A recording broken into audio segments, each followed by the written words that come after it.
Hello friends, আমি দেবজ্যোতি। তো just বহুরূপী দেখে বাড়ি এলাম। তো আমার এই সিনেমাটা নিয়ে হিউজ একটা এক্সপেকটেশন ছিল, কারণ teaser, announcement teaser, trailer specially আমার প্রত্যেকটা কিন্তু দারুণ লেগেছিল। এবার আপনার যখন প্রমোশনাল মেটেরিয়াল এত ভালো লাগে, আপনার একটা ব্লোটেড এক্সপেকটেশন তৈরি হয়, একটা বাস্ট থাকেন, আপনি হাইপড আপ থাকেন।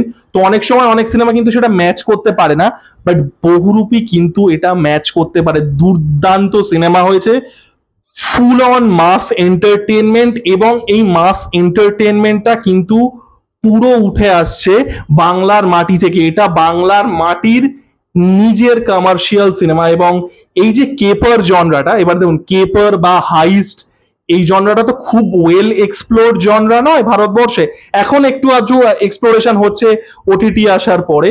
তো এই সিনেমাটা কিন্তু এই কেপার জনরাটাকে খুব সুন্দর ইউজ করে, মানে সিরিয়াস ইমোশনাল মোমেন্টের সাথে কমেডিটাকে এত সুন্দর ব্যালেন্স করে। দুর্দান্ত, মানে পুরো ফুল আপনি কনসিস্টেন্টলি এন্টারটেইন থাকবেন, এঙ্গেজ থাকবেন। এবার আপনারা যারা স্পেশাল 26 সিনেমাটা আশা করছি সবাই দেখেছেন, অসম্ভব ভালো একটা সিনেমা, ওটাও কেপারই ছিল। আমি বলবো Bohurupi is a better film than special 26। Special 26-এ কি ছিল, পুরোটা প্লট ড্রিভেন ছিল, মানে পুরো স্ক্রিন প্লে ড্রিভেন, এবং ক্যারেক্টার মোমেন্টস যেগুলো ছিল সেগুলো কি ছিল, সেগুলো আর কি স্ক্রিন প্লের মধ্যেই ছিল। এই সিনেমাটা কি করে, এবং অসম্ভব ভালো একটা সিনেমা স্পেশাল 26, এই সিনেমাটা কিন্তু ফার্স্ট হাফটা পুরোপুরি screenplay driven, plot driven, second হাফটা আবার ক্যারেক্টার ড্রিভেন। তো দুটো হাফ দু রকম ভাবে ওয়ার্ক করে। সেকেন্ড হাফের শুরুর দিকটা একটু সিনেমাটা স্লো হয়ে যায়, but it catches the pace very quickly. এবং সিনেমাটার ক্লাইম্যাক্সটা যা দুর্দান্ত। ক্লাইম্যাক্স আছে, তারপরে একটা এপিলগ আছে। ক্লাইম্যাক্সটা আমি রিভিল করব না অবভিয়াসলি। ক্লাইম্যাক্সটা গানের একটা গান বাজছে, সেটাও একটা লোকগীতি। তো সেটার গানের লাইনের সাথে অ্যাকশন গুলোকে সিঙ্ক করিয়ে দারুণ ক্লাইম্যাক্স। এবং প্রত্যেকটা ডিপার্টমেন্টে খুব ভালো করেছে, সেটা ব্যাকগ্রাউন্ড মিউজিক দুর্দান্ত, সিনেমাটার সাউন্ড মিক্সিং খুব ভালো, গানগুলোকে যেভাবে প্লেস করা হয়েছে ভালো, প্রত্যেকের পারফরমেন্স খুব ভালো। মানে কৌশানী জাস্ট ফাটিয়ে দিয়েছে সেকেন্ড হাফে। কৌশানীর মানে স্ক্রিন টাইম অতটা সেকেন্ড হাফে নেই, ফার্স্ট হাফে মানে পুরো ফার্স্ট হাফটা পুরো কৌশানীর। আপনি ফার্স্ট হাফটা দেখবেন, আপনার কৌশানীর কথাই মনে পড়বে ইন্টারভাল ব্লক অব্দি। তো দারুণ, প্রত্যেকের পারফরমেন্স ভালো। শিবপ্রসাদ মুখোপাধ্যায়ের, রীতাবরী চক্রবর্তীর ক্যারেক্টারে একটা এজ দেয়া হয়েছে। এবার যেহেতু সেটা প্রমোশনাল মেটেরিয়ালে দেখায়নি, তাহলে আমিও সেটা আর বলছি না, আপনারা হলে গিয়ে দেখবেন। প্রত্যেকের পারফরমেন্স খুব ভালো, এবং আবির চ্যাটার্জিকে দারুণ ভাবে প্রেজেন্ট করা হয়েছে। এবার আবির চ্যাটার্জির সমস্যাটা হয়ে গেছে, আবির চ্যাটার্জি এই যে ইমেজটা হয়ে গেছে না, যে এ হচ্ছে আরবান সিনেমার পোস্টার বয়, এটা কিন্তু অ্যাকচুয়ালি ভুল। এখানে কিন্তু আবির চ্যাটার্জিকে খুব মাস ভাবে প্রেজেন্ট করা হয়েছে, এবং দর্শক নিচ্ছে, কারণ আবির চ্যাটার্জির যে এন্ট্রি সিনটা আছে, পিপল আর বাজিং। মানে যেটা আপনি অবভিয়াসলি আবির চ্যাটার্জির সিনেমায়, আবির দা সিনেমায় এক্সপেক্ট করবেন না, লোকে কিন্তু এটা ভালো লাগছে।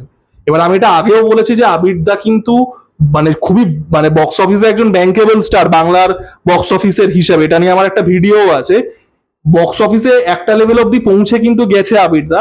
এবার এই আরবান পোস্টার বয়ের ইমেজটাকে ব্রেক করে যদি একটু মাসি ভাবে প্রেজেন্ট করা যায় না, আবিরদা can be the next superstar.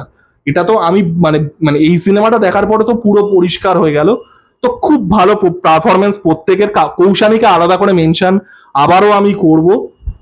Background মিউজিকের কাজ খুব ভালো। আরো একটা ডিপার্টমেন্টের কথা বলতে হবে, সেটা হচ্ছে মেকআপ। বহুরূপীর যে সাজগুলো আছে, যেভাবে সেই যে ব্যাংক ডাকাতি করছে, সেগুলো তো খুব ভালোই। এদের যে ন্যাচারাল যে লুকটা দিয়েছে, এত সুন্দরভাবে দিয়েছে, প্রপারলি গ্রামের মানুষই মনে হচ্ছে। খুব সুন্দর মেকআপের কাজ করেছে, এবং প্রত্যেকে খুব সুন্দর অ্যাকসেন্ট ইউজ করেছে। একটা গ্রামের মানুষ যেভাবে কথা বলেন সেইভাবে, ছোট ছোট বিষয়, যেটা ওরা ব্যাংক ডাকাতি বলছে না, বলছে ব্যাংক ডাকাতি, রিস্ক বলছে না, বলছে রিক্স।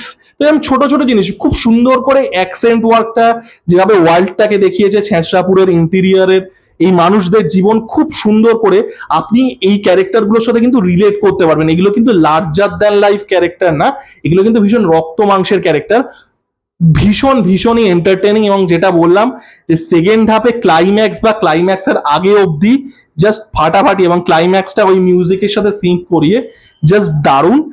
আমার একটাই জিনিস সিনেমাটাতে অতটা ভালো লাগেনি, একটাই জিনিস, ছোট্ট একটা জিনিস, সেটা হচ্ছে ক্লাইম্যাক্সটা হওয়ার পরে যেটা বললাম একটা এপিলগ আছে, ওই লাস্টের 5-6 মিনিট আমি বলবো না খারাপ, সেটাও ভালো, বাট একটু মানে ক্লাইম্যাক্সটা যেহেতু একটা হাই দিয়ে দিচ্ছে, তারপরে ওটা কোথাও গিয়ে হয়তো আরেকটু স্ট্রং হতে পারতো। বাট তা বাদ দিয়ে কিন্তু সিনেমাটা দারুণভাবে এন্টারটেনিং, পুরো বাংলার মাটির একটা কমার্শিয়াল সিনেমা। তো যারা দেখেছেন তারা জানান আমাকে কেমন লাগলো, যারা দেখেননি আমি বলবো অবশ্যই করে গিয়ে দেখুন, ফ্যামিলির সাথে দেখুন, বন্ধু বান্ধবদের সাথে দেখুন, ফুল অন এন্টারটেনমেন্ট কিন্তু। তো যাই হোক, আমার ভিডিওটা কেমন লাগলো জানাবেন, লাইক কমেন্ট এবং সাবস্ক্রাইব করে আমার পাশে থাকুন, ধন্যবাদ।